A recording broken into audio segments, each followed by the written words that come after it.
Good day. So, if you watched the last video I did, I talked a bit about this Supremes album that I found yesterday, and my instincts were right. It is some off-brand, re-recorded, I don't know exactly what album. I was put I saw this in the shop for 50 cents. I just picked it up without even really looking at it. I think I looked at the track listing very quickly, and then but then once I got it home and started actually looking at it in depth, I was thinking, what is this? This can't be an official Supremes release. And then I just by looking at it, what was some of the clues? Well, the front cover picture. I don't know what era of the Supremes that is, but it's certainly not the way that most of us would remember them. Diana Ross is in it, so it's either before they changed it to Diana Ross and the Supremes, or after she left when it was in 1970. Then it's not a Motown release. I don't even think it has a record company. Well, there's not one that I can see.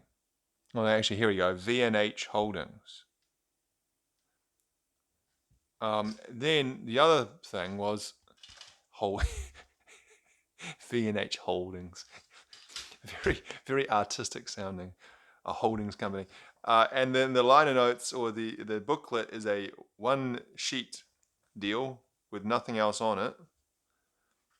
And then the CD itself is looking pretty low budget as well. Supreme, You Can't Hurry Love, Music World. Okay, well, there's Music World. I think I've heard of them before, Music World.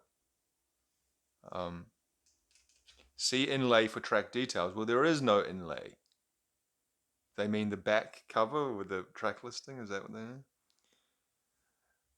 mean? So the track listing is all the hits, Stop in the Name of Love, etc.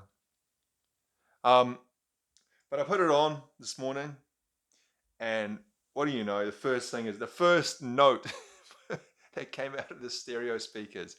I was like, oh, it was re-recorded. I don't know when. Uh, I'd say in the I don't know. I would actually have no idea when it was re-recorded. It was released in 2002. I think some of the original members passed away by then. One of the Supremes died in '76. Hang on. So just a quick kind of so I can reference what I'm talking about. So I guess the prime years, the peak years of the Supremes were of course Diana Ross, Florence Ballard, and Mary Wilson, and then they forced out one of them. Who they forced out Florence Ballard, and they got in Cindy Birdsong, and then shortly after that is when Diana Ross left. So Mary Wilson was really the only constant through all the years, from their inception to their demise.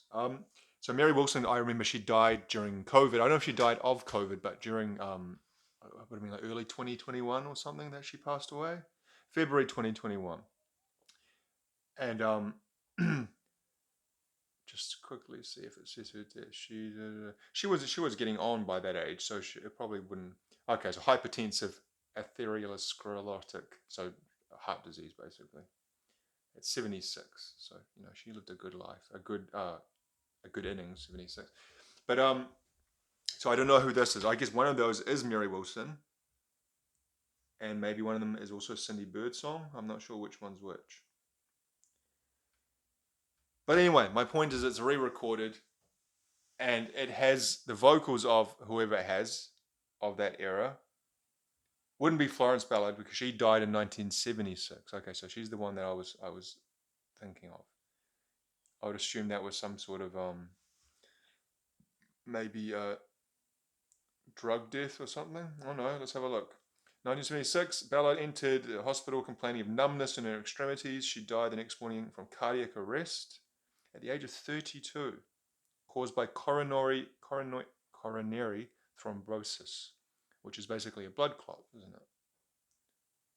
Like deep vein thrombosis, thrombosis is what you get on the airplanes.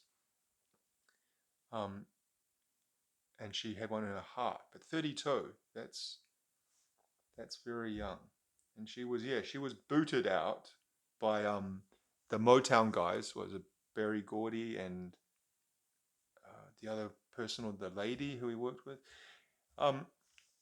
So when the problem with these re-recordings is that they use studio like not live instrumentation for the backing tracks. Like one of the things about Motown records is that the instrumentation was so high quality, and some of the players they used were very like great session guys, very high skill performers. But this sounds like it's like half the things are done on keyboard. Like if there's a guitar, it's like a keyboard guitar sounding, a keyboard selection on the guitar, and it sounds like there's like an artificial like a drum machine used, and the ladies' voices are a little bit not how you remember them. They're a bit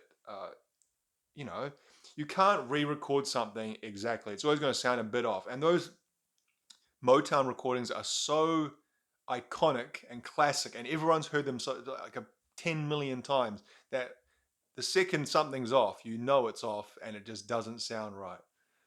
Like I said, there's a few artists of this vintage. You have to be careful buying artists from the 50s, 60s, 70s, and even later, because often they were in some really messed up contract situations, and they obviously didn't own their own publishing rights, and they were sold and resold, and the contracts were all over the place, and so it allowed the licensing or the song rights catalog to be passed to different companies, and then just exploited to their maximum extent, like this re-recorded poorly Muzak versions of the music, and then released, trying to trick people like me, poor innocent me.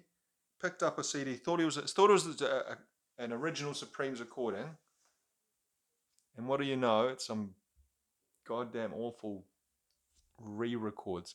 You know who did that in the more recently? And I don't know the legalities of how this was done. Well, actually, I do. I think was Jeff Tate from Queensryche. Remember, so Jeff Tate was booted out of Queensryche in 2012, and that led to a very protracted and bitter legal wrangling between him and the other members who had booted him out. They got a new singer in, and so what he did, a judge, when they went to the court the first time, the judge said, "Okay, well, for the time being, both sides can use the name Jeff Tate, their singer, and the other guys, Wilton and Jackson and Rockenfeld. You guys can use." So you had basically two Queensryches going at the same time. So what Jeff Tate did is he raced to record and release a Queensryche album before the other band could, and before the court case was fully concluded, which resulted in him being paid out and him losing the rights to the name. But in the meantime, he released this pretty terrible Queensryche album called Frequency Unknown. It's Jeff Tate with a whole bunch of guest players, like you got, I think, Rudy Sarzo from is playing bass, and I can't remember who else he's got in it. He's got some famous guest, like I think KK Downing did a guitar solo on one of the songs, and anyway, at the end of that album, which was released on Cleopatra Records, or if I remember rightly, he did some re-records of the classic Queensryche, like Silent Lucidity and Jet City Woman, and I think 3 or 4 other songs as well. And again, you could just, as soon as you heard it start, you could just tell it sounded like some weird, not right version of the original recording.